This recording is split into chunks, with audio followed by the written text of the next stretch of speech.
కానీ అదే బన్ వాళ్ళని విడిచికొట్టింది.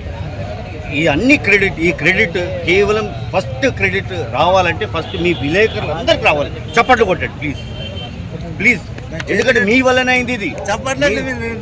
మీరు లేకపోతే బన్ గెలవదు. నాగబాబు వారికి వెళ్ళిందంటే ఈ క్రెడిట్ అంతా కేవలం విలేకరులదే. ప్రతి ఒక్క విలేకరులకు నేను ఖచ్చితంగా సల్యూట్ కొడతాను. సార్ ఇక్కడ చూసుకున్నట్టయితే వేరే టాపిక్ అడుగుతా. పవన్ కళ్యాణ్ పాలన ఎలా అనిపిస్తుంది చెప్తారు? పన్న గురించి వింటున్నా. మీ జర్నలిస్టుల వల్ల ఇక్కడ కుల మతం అనే పక్కకు పెట్టి మీరందరూ ఆ మనిషికి వలి అనే ఒక పేదవాడికి న్యాయం చేశారు కాబట్టి ప్రతి ఒక్కరికి నేను సలాం కొడుతున్నాను. నేనేమంటున్నానంటే ఆయన బయటకు రావడానికి సమ్మక్క సారక్క మేడారం జాతరలో వాళ్ళు కూడా మీడియానే కదా. అందులో తప్పు లేదు, అడగొచ్చు, ప్రశ్నించవచ్చు. కానీ విధానం ఉంది, ప్రశ్నించే విధానం ఉంది.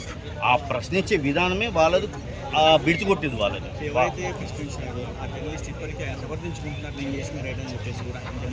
ఇప్పుడు ఆయనకు అపోహలు ఉండొచ్చు, ఆయనకు డౌట్ ఉండొచ్చు, లేదని లేదు. ఇప్పుడు అందులో ఏదో ఉందంటే ఆయన ఏం చేయాలి? ఆ బన్ను తీసుకుని వెళ్ళి ల్యాబ్లో పరీక్షించి ఒకవేళ అక్కడ ఏదైనా అందులో ఏమన్నా తప్పు ఉంటే బన్నులో కానీ పువ్వులో కానీ తప్పు ఉంటే అప్పుడు ఆయన నిలదీస్తే బాగుంటుండే. అంతేగాని మైకు పట్టుకుని వచ్చి బన్ను గురించి మాట్లాడతా అంటే తప్పు. పిల్లలు కాకుండా మందు కలుపుతుండు పుడ్జీ రాదని వాళ్ళు వ్యతిరేకించారట, వాళ్ళు సమర్థించుకుంటున్నారు. అదేనంటున్నా సార్. ఇప్పుడు ఆయన చేసింది ఏంది? వాళ్ళు గపక్కన పోయి మైకు పెట్టారు నోట్లో. అది పెట్టకముందు ఫస్ట్ అది ఆ బన్ను కొనుక్కొని బన్ను తీసుకుని వెళ్ళి వాళ్ళు ఫుడ్ సేఫ్టీ దగ్గర వెళ్ళి ల్యాబ్లో చెక్ చేపించి తర్వాత వాళ్ళు ఎలాంటి యాక్షన్ తీసుకున్నా సరే మీరందరూ వానికి సపోర్ట్ చేసేవాళ్ళు. కానీ ఇక్కడ బిడిచికొట్టింది. ఇంకొకటి బన్ అంటే అక్కడ గెలుపు మొత్తం మన భారతదేశం మొత్తం గెలుపండి ఈ బన్ వల్ల. ఎందుకు గెలుపంటే హిందూ, ముస్లిం, సిక్, ఇసాయి అందరం కలిసి మనము దీన్ని పోరాడుకున్నాం, గెలుచుకున్నాము. గెలిచింది ఎవరు? మనం భారతీయులను గెలిచాము. మనం ఇండియా మొత్తం గెలిచింది ఈ బన్ను వల్లనే.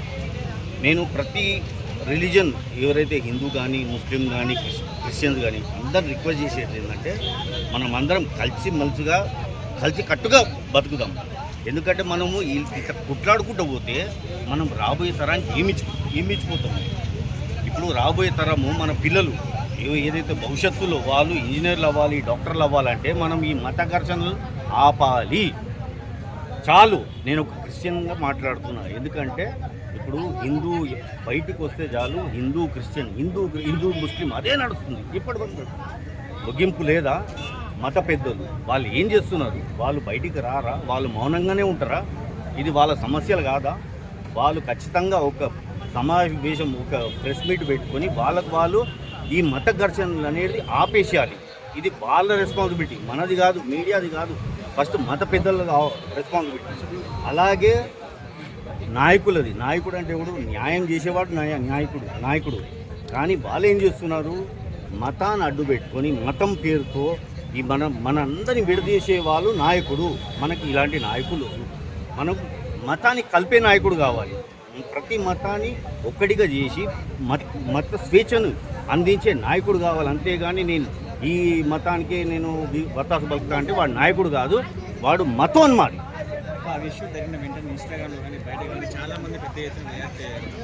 ఎట్లా చూస్తున్నారు? రెస్పాన్స్ ఎట్లా చూస్తున్నారు? ప్రజల రెస్పాన్స్ అదేనండి. ఇప్పుడు ఆ అంశము నాగబాబు గారి వరకు వెళ్ళింది, చంద్రబాబు నాయుడు గారి బాబు వరకు వెళ్ళిందంటే ఇది ఏంటంటే ఇక్కడ చెప్తున్నా కదా, ఇక్కడ గెలుపు అనేది ఒక మానవత్వం గెలిచింది, మతం కాదు. బన్తో పాటు ఆ పేదవాడితో పాటు మానవత్వం గెలిచింది. అలాగే ప్రతి ముస్లింలను నేను రిక్వెస్ట్ చేసేది ఏంటంటే ఇప్పుడు ఒక ముస్లిం గురించి పోరాడింది ఎవరు? హిందువులు, ముస్లిం కాదు. హిందువులు ఒక ముస్లిం గురించి పోరాడింది మొత్తం హిందువులందరూ కలిసి ఒక ముస్లిం వ్యక్తి గురించి పోరాడారు. దీనికి అతను ముస్లిం అని కాదు, అతను ఒక పేదవాడి గురించి పోరాడారు. అలాగే ప్రతి ముస్లిం కూడా ఏం చేయాలి? మతాన్ని పక్కకు మనం అందరం భారతీయులము. వాళ్ళందరూ గర్వంగా మనందరికీ తోడై ఎవడైనా సరే ఇక్కడ నుంచి తప్పుడు వ్యాఖ్యలు చేసి తప్పుడు ప్రచారం చేస్తే వాళ్ళను నిందించే బాధ్యత కూడా ప్రతి ముస్లిం తీసుకోవాలి. అలాగే హిందూ ఏదైనా తప్పు చేస్తే హిందూ నాయకులు తీసుకోవాలి, హిందూ మత పెద్దలు తీసుకోవాలి.